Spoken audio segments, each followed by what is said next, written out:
Hello everyone, Komal Sharma this side, and here I welcome you all at your own Gargi classes, place where you can easily get all the informations related to your competitive exams. So अपना जो series अभी शुरू किया है मैंने कल, that is William Shakespeare and his dramas all about. So कल मैंने विलियम शेक्सपियर के बायोग्राफी के बारे में कुछ फैक्ट्स डिस्कस किए थे. आज मैं विलियम शेक्सपियर के ड्रामाज के बारे में आपसे कुछ कुछ चीज़ें डिस्कस करूँगी कि किस तरीके से जो ड्रामेटिक इंडस्ट्री है इसमें विलियम शेक्सपियर की एंट्री हुई, उस ड्यूरेशन में कौन लोग सक्सेसफुल थे, किस तरीके से क्या क्या स्ट्रैटेजीज विलियम शेक्सपियर ने इम्प्लीमेंट की, एंड प्लस जो भी चीज़ें जिन जिन जॉनरेज में विलियम शेक्सपियर ने अपने ड्रामास को प्रमोट किया, तो इन सब के बारे में थोड़े फैक्ट्स आपको बताऊंगी जो कि आपके एग्ज़ाम पॉइंट ऑफ व्यू के लिए इम्पॉर्टेंट है. तो आइए चलते हैं with the William Shakespeare's dramas. So William Shakespeare's plays are approximately 39 dramatic works. तो approximate 39 ड्रामाज लिखे थे विलियम शेक्सपियर ने अपने करियर में. The plays are classified as tragedy, history, comedy और tragic comedy. तो इस तरीके से 4 जॉनरीज में विलियम शेक्सपियर के ड्रामास को डिवाइड किया गया है. ट्रेजेडी, हिस्ट्री, कॉमेडी और ट्रेजेडी प्लस कॉमेडी का combination, that is tragic comedy. Many of his plays appeared in print as a series of quartos. बहुत सारे विलियम शेक्सपियर के ऐसे प्लेज हैं जो क्वार्टो सीरीज में पब्लिश हुए थे. But approximately half of them remained unpublished until 1623. 1623 तक बहुत सारे ऐसे प्लेज हैं विलियम शेक्सपियर के जो कि पब्लिश नहीं हुए थे. 1623 में एग्जैक्टली फर्स्ट फॉल्यू पब्लिश हुआ था जिसमें पॉस्थमसली विलियम शेक्सपियर के जो रिमेनिंग प्लेस जो पहले पब्लिश नहीं हुए थे वो पब्लिश हुए थे. ठीक है, and first folio which was published in 1623. सबसे पहले हम बात करेंगे विलियम शेक्सपियर का जो स्टेज का जो डिज़ाइन हुआ करता था वो कुछ इस तरीके का डिज़ाइन हुआ करता था. आप यहाँ पे देख सकते हैं कि ओपन रूफ टॉप है, रूफ ओपन है, और अंडर रूफ आप देख सकते हैं ये स्टेज है जहाँ पे बालकनी भी दे रखी है. बालकनी में अगर आपने रोमियो एंड जूलियट अगर प्ले देखा है या आपने पढ़ा है तो उसमें फेमस बालकनी सीन बहुत फेमस है. तो इस तरीके का वो सेटअप हुआ करता था. ठीक है, और ये 3 स्टोरीज़ में ये आप देख सकते हैं, ये 3 स्टोरीज़ में ये बिल्डिंग बनी हुई है और गोल है, ये पूरा ओवल शेप में है. ठीक है, और इसमें क्या होता था, एक प्रायोरिटी होती थी. जैसे ये स्टोरीज़ में ये सिटिंग अरेंजमेंट होता था और यहाँ पे जो लोग जो या तो बिल्कुल पे नहीं करते थे to show the drama, to watch the drama, और या फिर बहुत कम पेमेंट करते थे तो उन लोगों को नीचे बैठाया जाता था. जैसे अपने थिएटर्स में भी अभी होता है कि अगर कोई बहुत ज़्यादा हाई पे कर रहा है तो उसको बहुत लग्जरी और ऊपर वाली शीट मिलती है, और जैसे जैसे शीट्स नीचे की तरफ आती जाती है वैसे वैसे प्राइसेस भी डाउन होते जाते. तो इस तरीके का यहाँ पे भी सीन हुआ करता था. ठीक है, और यहाँ पे एंट्रेंस और एग्जिट का अगर आप देखते हैं तो एंट्रेंस और एग्जिट का यहाँ पे है जहाँ पे उन्होंने गार्ड्स लगा रखे हैं. तो अगर आप कुछ कुछ चीज़ें यहाँ पे आपको बिल्कुल डिटो दिखेगी जो कि आप अपने आज के थिएटर्स में होती हैं, सेम वहाँ उस टाइम के थिएटर्स में भी वही चीज़ हुआ करती थी. पर ओपन रूफटॉप डेफिनेटली हुआ करता था उस टाइम पे. धीरे धीरे रूफ्स भी आने लग गई थी, ऊपर कवरिंग भी उन्होंने शुरू कर दी थी. But earlier due to lack of lighting, क्योंकि लाइट अवेलेबिलिटी कम होने की वजह से ओपन रूफ टॉप रखते थे वो लोग, राइट. सो ये इस तरीके का सेटअप हुआ करता था ड्यूरिंग शेक्सपियर. विलियम शेक्सपियर के टाइम पे जो भी स्टेज सेटअप हुआ करता था वो इस तरीके का हुआ करता था. Elizabeth and Shakespeare. अब ड्यूरिंग क्वीन एलिजाबेथ के टाइम पे विलियम शेक्सपियर के क्या क्या वो हुआ करते थे, फॉर्म्स हुआ करते थे, उनके बारे में बात करेंगे.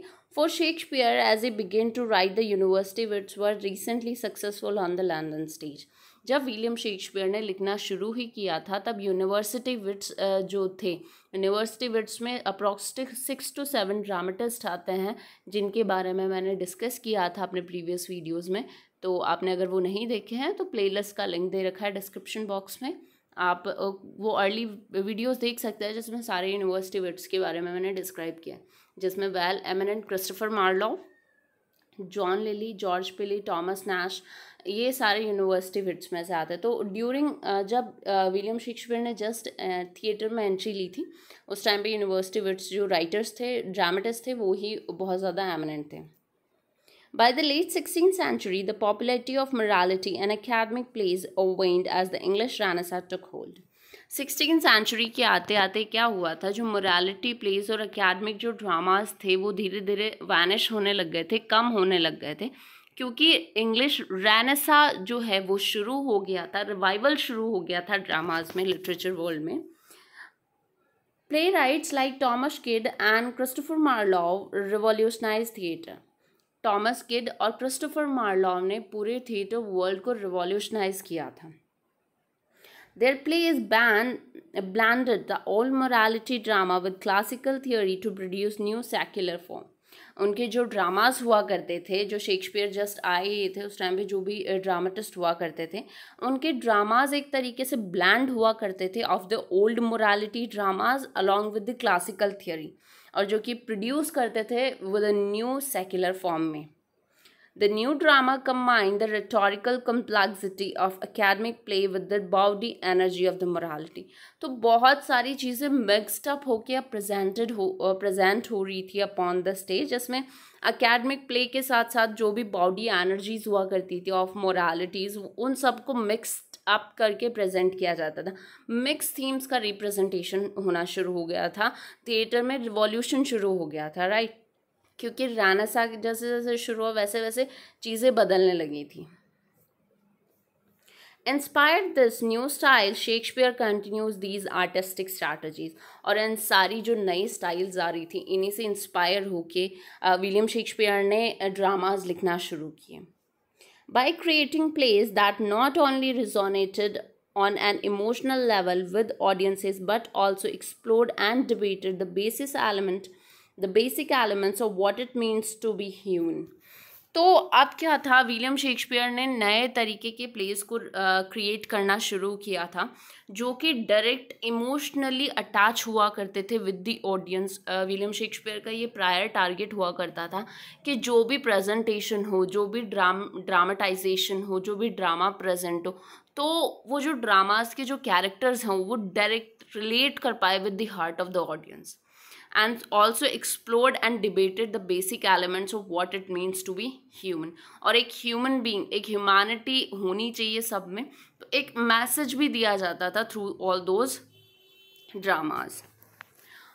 What Marlowe and Kidd did for tragedy. Christopher Marlowe and Thomas kid ने ट्रेजेडीज़ लिखी थी, जिसमें टॉमस किड की ट्रेजेडी में से फेमस है the Spanish tragedy, and plus Christopher Marlowe की ट्रेजेडीज़ के बारे में मैंने अर्ली वीडियोज़ में, जैसा कि मैंने बताया, डिस्कस किया था। तो क्रिस्टोफर मार्लोव और जॉन किड दोनों ही ट्रेजेडी के लिए फेमस थे, and John Lyly and George पिली कॉमेडी के लिए। तो ट्रेजेडी में जिन्होंने मुकाम हासिल किया था वो थे Christopher Marlowe and Thomas kid, और जिन्होंने कॉमेडी में मुकाम हासिल किया था those were John Lyly and George पिली. They offered models of witty dialogue, romantic action, and exotic, often pastoral location that formed the basis of Shakespeare's comedic mood throughout his career.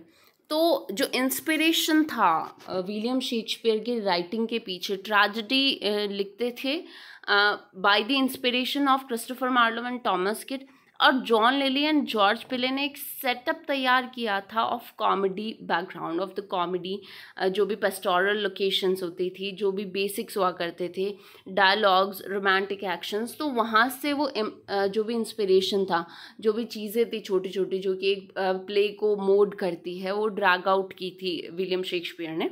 तो आप देख सकते हैं कि किस तरीके से जो अर्ली उसके जैसे उस थिएटर में एंट्री ली विलियम शेक्सपियर ने, उस टाइम के जो राइटर्स थे, ड्रामेटिस्ट थे, उनका विलियम शेक्सपियर के माइंड पे बहुत बड़ा इम्पैक्ट था, और उन्हीं से इंस्पायर्ड होकर उन्होंने अपने करियर में आगे मुकाम हासिल किया। Shakespeare's Elizabethan tragedies and history plays with tragic designs demonstrate his relative independence from classical models. Shakespeare की एलिजाबेथन जो ट्रेजेडीज थी और हिस्ट्री जो प्लेस थे with tragic designs demonstrate his relative independence from classical models. Classical model से independent था, मतलब classically कोई भी एक कैरेक्टर को या किसी चीज़ को ऑप्ट आउट नहीं की थी विलियम शेक्सपियर ने अपने करियर में. ठीक है. He took from Aristotle and Horace the notion of decorum. Aristotle जो कि ग्रीक मैथोलॉजी के बहुत बड़े राइटर्स में से एक है, एंड हॉरेस, इन दोनों से उसने नोशन ऑफ डेकोरम का जो कंसेप्ट था वो लिया था. And he mainly focused on high-born characters and national affairs as the subject of tragedy. William Shakespeare के जितने भी ट्रेजेडीज़ अगर आप पढ़ेंगे या देखेंगे तो आपको पता चलेगा उनमें जो मेन जो कैरेक्टर है जिसका ट्रैजिक फ्लो दिखाया जाता है बाय विलियम शेक्सपियर, तो वो जो पर्टिकुलर कैरेक्टर हुआ करता था उसका नेशनल रिकग्निशन होना बहुत इम्पॉर्टेंट हुआ करता था, क्योंकि उससे क्या है ऑडियंस इजीली रिलेट कर पाती थी. मैं एक एग्जांपल लेती हूँ, जैसे मैंने किंग लियर एक प्ले डिस्कस किया था for the UPSC IAS mains English literature optional के सिलेबस में जो प्रिस्क्राइब्ड है विलियम शेक्सपियर के 2 dramas King Lear and the Tempest. तो उन दोनों में अगर आप मेन कैरेक्टर्स के ट्रैजिक फ्लो देखेंगे, किंग लियर में जो किंग लियर होता है वो उसका ट्रैजिक फ्लो देखेंगे तो किंग लियर कौन था? The king of Britain. He was the king of Britain. तो एक मेन कैरेक्टर को लेता है हमेशा, उसका जो मेन टारगेट हुआ करता था विलियम शेक्सपियर का कि वो ट्रैजिक फ्लो उन्हीं कैरेक्टर्स का दिखाया जाता था जिनका सोशली और नेशनली रिकग्निशन हो. इन मोस्ट अदर रिस्पेक्ट्स दो the early tragedies as far closer to the spirit and style of morality. In most other respects, though the early tragedies are far closer to the spirit and style of moralities. Morality का concept उसमें आता था. Early जो tragedies हुआ करती थी William Shakespeare की, they are episodic packed with character and incident, they are loosely unified by the theme और कैरेक्टर. तो जैसा कि एरिस्टोटल से इंस्पायर था, एरिस्टोटल की नोशन ऑफ डेकोरम उसने ऑप्ट किया था. तो एरिस्टोटल ने जो जो ट्रेजेडी की डेफिनेशंस दी है उसी के बेसिस पे, जैसे unity of action, unity of time, unity of, तो ये सारी यूनिफाइड एक्शंस, कैरेक्टर्स और थीम, इन सब का यूनिटी, एक यूनिफाइड फॉर्म रिप्रेजेंटेड होता था upon the stage by William Shakespeare. In comedy, Shakespeare strayed even further from classical models. Shakespeare's other Elizabethan comedies are more romantic, like Lily. He often makes romantic intrigue. और जो comedy की हम बात करें तो classical models पे based हुआ करती थी कुछ विलियम शेक्सपियर की कॉमेडीज़, जहाँ पे वो फ्लेक्सिबल हुआ करता था, एंड प्लस उसकी जो कॉमेडीज़ हुआ करती थी वो मोर रोमांटिक हुआ करती थी than John Lyly, and he often makes romantic intrigue. और उसके जो ड्रामाज हुआ करते थे, कॉमिक ड्रामाज, उसमें रोमांटिक इंट्रीग वो रिप्रेजेंट करता था. तो इस तरीके से हम देख सकते हैं कि एलिजाबेथन जो शेक्सपियर था उसने अपने आप को फ्रॉम द वेरी बिगनिंग और यहाँ तक का सफ़र किस तरीके से तय किया. अब जैकोबियन, अगर जेम्स फर्स्ट की ड्यूरेशन में हम विलियम शेक्सपियर के ड्रामाज की बात करें तो आइए देखते हैं क्या क्या और चेंजेस आए विलियम शेक्सपियर के ड्रामाज में. Shakespeare reached maturity as a dramatist at the end of Elizabethan's era and in the first year of the reign of James. तो एलिजाबेथन एरा जैसे जैसे ख़त्म हुआ और किंग जेम्स फर्स्ट का रेन जैसे जैसे शुरू हुआ, तो उस ड्यूरेशन में विलियम शेक्सपियर की जो मेचोरिटी थी ऑफ राइटिंग द ड्रामास और प्रेजेंटेड द ड्रामास वो बहुत ज़्यादा बढ़ चुकी थी. In these years, he responded to a deep shift in popular taste, both in subject matter and in approach. इन सालों में विलियम शेक्सपियर का जो ड्रामा लिखने का स्टाइल था, उसका जो सब्जेक्ट मैटर था, वो एक हाई क्वालिटी तक पहुंच चुका था. At the end of the decade, he seems to have attempted to capitalize on the new fashion of tragic comedy. जैसे उसने पहले ट्रेजेडी लिखी, कॉमेडी लिखी, ट्रेजेडी कॉमेडी लिखी, हिस्ट्री प्लेज लिखे, तो ये ईयर आते आते ट्रेजिक कॉमेडी में भी उसने अपना अच्छा खासा हाथ जमा लिया था. collaborating with John Fletcher, the writer who had popularized the genre in England. John Fletcher ने ट्रैजिक कॉमेडी का जो जॉनरे था इन ड्रामाज वो पॉपुलराइज किया था, और जॉन फ्लैचर के साथ विलियम शेक्सपियर ने बहुत सारे ट्रैजिक कॉमेडीज़ को प्रोड्यूस किया था. Shakespeare's final plays hark back to his Elizabethan comedies in their use of romantic situation and incident. Shakespeare के जो final plays थे, last जो plays थे, to his Elizabethan comedies in their use of romantic situation and incident. तो romantic situation, incident ये सारे exactly reflect होते थे into the works of William Shakespeare. In these plays, however, the somber element that are largely glozed over in the earlier plays are brought to the fore and often rendered dramatically vivid. तो जो पहले के जो plays थे जिनमें exactly जो थोड़े loose हुआ करते थे on few points, वो अब अच्छे लेवल पे पहुंच चुके थे. This change is related to the success of tragic comedy, और tragic comedy की सक्सेस भी बढ़ चुकी थी. तो इस तरीके से आप देख सकते हैं कि एलिजाबेथन ड्यूरेशन में और जेकॉबियन टाइम आते आते विलियम शेक्सपियर की जो पॉपुलैरिटी थी एज अ ड्रामेटिस्ट, उनका जो राइटिंग स्टाइल था of writing the dramas, presented the dramas, वो बहुत ज़्यादा अच्छा हो चुका था. तो इस तरीके से विलियम शेक्सपियर ने अपनी as a dramatist, as a writer, as a poet, उन्होंने अपनी पहचान बनाई in London, in England, right. So इस तरीके से in the world of literature अगर विलियम शेक्सपियर का नाम आता है तो वो उनकी डेफिनेटली उनकी जो एफिशिएंसी थी इन ड्रामेटाइजेशंस और इन राइटिंग द पोइम्स, तो वो आप देख चुके हैं कि किस तरीके से उन्होंने अपनी जर्नी तय की. So thank you so much for attending lecture at Gargi classes, and do watch the videos continuously. And don't forget to subscribe the channel, do like the video, and don't forget to press the bell icon to get the notification of our each video. So thank you so much for attending lecture at Gargi classes.